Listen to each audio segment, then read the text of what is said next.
If you need any Xbox or PlayStation codes or anything gaming related, check the referral links down in the description. They'll take you to g2a.com. They already have a discount on most of their goods already, and with the code CHES at checkout, you can get yourself an extra 3% off as well.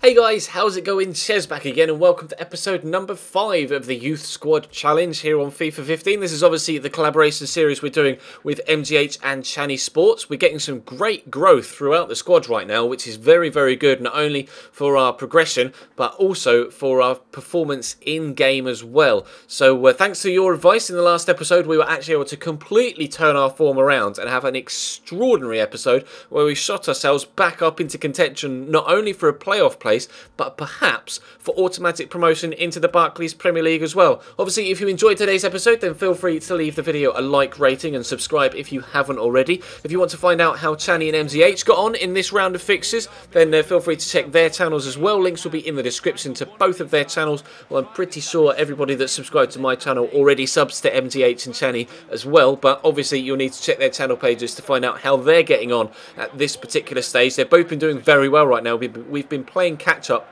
since we had a really poor October and November, but we have been catching up quite nicely to this point. Unfortunately, they're going to take the first goal here in this game, Derby County, away from home. Obviously, just to recap, if you aren't aware, the rules will be in the description as a get, so if you want to check them out in full. But obviously, we only play one game per calendar month, and I decided that the first game of this month was the one I wanted to play because Derby, as you saw from the opening highlight, were very, very close to us in the league, and I wanted to make sure that they didn't catch us and or overtake us, and we are going to be able to get ourselves back on level terms here. I still don't know, even after playing it, editing it and watching it back, how Correa's been able to jump over the challenge and still squeeze it between goalkeeper and post with the attentions of another defender in front of him as well. But we were almost able to win it here with a great header from the defender and a lovely tip over the top from the goalkeeper. Still in stoppage time though. We get another header that just was nowhere near as good, but Correa's just about going to keep it in, and we'll try and get it back into the box to have another chance. Obviously, we could really do with 3 points. I don't want to drop points in the games that I personally play. At this stage of the season, we really need as many points as we can possibly get if we want to stand a chance of competing to A, win the series, and B, get promotion. So obviously we lose the ball there though from the throw, and they try and catch us on the counter-attack, and I don't know what I was doing with DeAndre Edlin there. I was concerned that he was going to turn inside, but we do get the tackle in, and now it was like, right, there's barely any time left. It's now or never. Lovely ping from Cristoforo into Joaquin Correa, who's been very good for us this year. Obviously, he scores goals when I play with him, and he scores goals when the CPU plays with him when we sim games, and he scores a vital goal here to give us a 2-1 lead and eventually, obviously, a 2-1 win in this game against Derby County. So he scores a brace for us, and they are 3 crucial points in helping our league title campaign, or league promotion campaign, because Norwich seem to be running away with it right now, although there is still time to catch them, so we won't throw the title out of the window just yet. Anthony Martial gives us a nice 1-0 lead after 23 minutes here at home against Cardiff. Obviously simming the home games and playing the away game in the month, which is obviously continuing on from the advice that you guys gave me over the past few episodes. It served us very well, as we mentioned in episode number 4, and continuing to serve us well in episode number 5 as well. Martial gets himself a brace of his own. Correa with 2 in the first game, Martial with 2 in the second, so that's 6 points so far in today's episode. We've got Leeds away from home in the second game. Obviously, we're only allowed to play 1 game per calendar month, so I couldn't play the other away game in this month. But we played Leeds in the opening game of the season, actually, or the opening game that I actually personally played in the season. We were able to come away with a 3-0 victory thanks to them getting a red card. But here, it's 1-1 with 15 minutes to go, and I think that is how the game is going to end as well. So we dropped points against Leeds away from home, but fortunately we were able to get wins in the opening 2 games, so it wasn't going to affect our overall league form too much. And we've also already played Blackburn this season manually as well, if you want to say. So we know we can beat them. We actually got a good victory against them as well. 1-1 though here as we head into the second half, thanks to Rudy Gusted equalising after 35 minutes.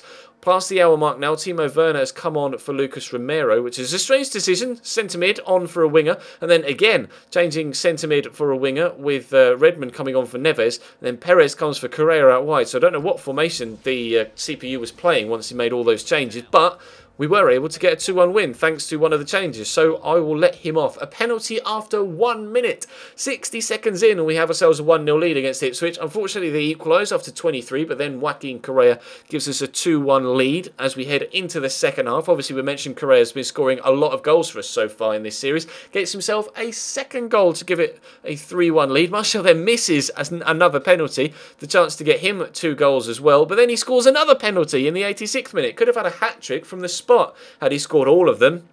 We could have had a 5-1 win.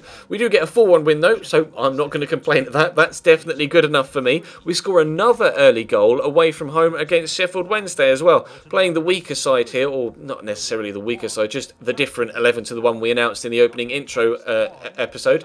And Ayoze Perez gives us a 1-0 lead after 4 minutes. Then Nathan brings us back in front in the 54th minute with a 2-1 lead after Magoma had brought them back on level terms at 1-1, and then unfortunately they get an equaliser through Lee in the 87th minute to scrape a point back from the game, which really disappointed me. I wanted a win from that one, and we were on course for a win until the very last few minutes. Another early goal. Joaquin Correa again, scoring goals left, right and centre here, and Martial again as well in the 27th minute to give us a 2-0 lead against Millwall. We drew with Millwall away from home 1-1 in the opening game against him in the season, but we're 4-0 up thanks to a brace from Nathan Redmond off the bench, and in the end he's going to get himself a hat-trick from the bench. Really well done to Nathan Redmond, a hat-trick for him, a 5-0 win for us, and that will do very nicely indeed as we head into the second manually played game of the episode. Another game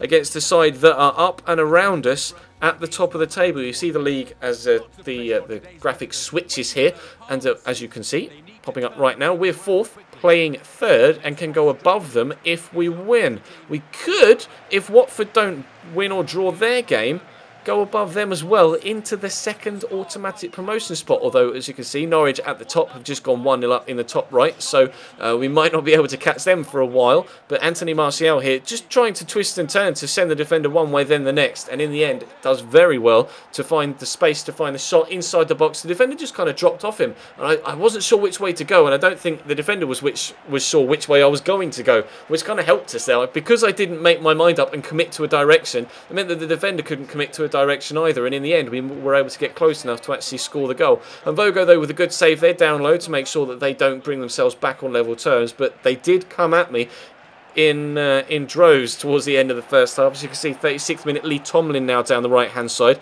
Eventually the cross is going to come in from Adoma. Brilliant whip, flicked onto the back post. There's Jelle Vossen, brilliant technique, but Vogo again with a good save, and then the defender mops up the loose ball. So we're still in the first half actually, coming down this right hand side through Alex Oxlade-Chamberlain, who rather unfortunately for us hasn't grown yet in the series, which is really disappointing. He was obviously my wild card, the one player I was allowed that was 75 rated or more, and he just hasn't grown at all, which is really frustrating. He has scored goals and got an assist though, so on the pitch his performances have definitely been good enough. He's going to have another chance here that gets well blocked by Jonathan Woodgate at the back, but growth wise he's been really disappointing. So I'm slightly I don't know what to make of Alex Oxlade-Chamberlain, because obviously in the My Player series at Arsenal he has grown to 87, which was kind of the reasoning why I chose him, because obviously I thought he would grow fantastically well in this series, and he just hasn't.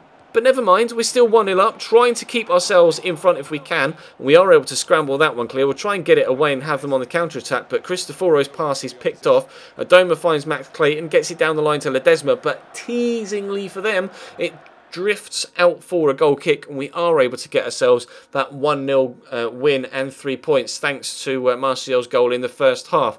Could be a very, very big 3 points for us, that in the grand scheme of things. We have the final game of the episode, which is at home against Charlton Athletic. Unfortunately for them, they get an injury to Tal Ben Haim after only 17 minutes, and then my man Correa pops up again with a brace in the first half. A few people getting confused between Joaquin Correa, who that is, and Angel Correa, who plays for Atletico. This is Joaquin Correa, who is under the 74 max rating target for the squad, and not Angel Correa, who is over. So just to clear it up, this Correa, my Correa, Joaquin Correa, plays for Sampdoria in Serie A, rather than obviously Angel Correa plays for Atleti in Spain. But we are able to get ourselves into the automatic promotion spots, and we are now 10 points with 9 games to go. behind Norwich at the top of the table. Could we go for the title? Could we do it in the final episode with gameplay in the next round? In the next one on Wednesday? We'll find out. That's going to bring today's episode to a close, though. Thank you very much for watching, guys. Drop the video a like if you enjoyed, of course. Subscribe if you haven't already. Check the channel page for anything you may have missed over the past few days, whether it be this series, the Career Mode Road to Glory series, the Chelsea Career Mode series, or the My Player. But for now, thank you very much for watching, and I'll see you next time.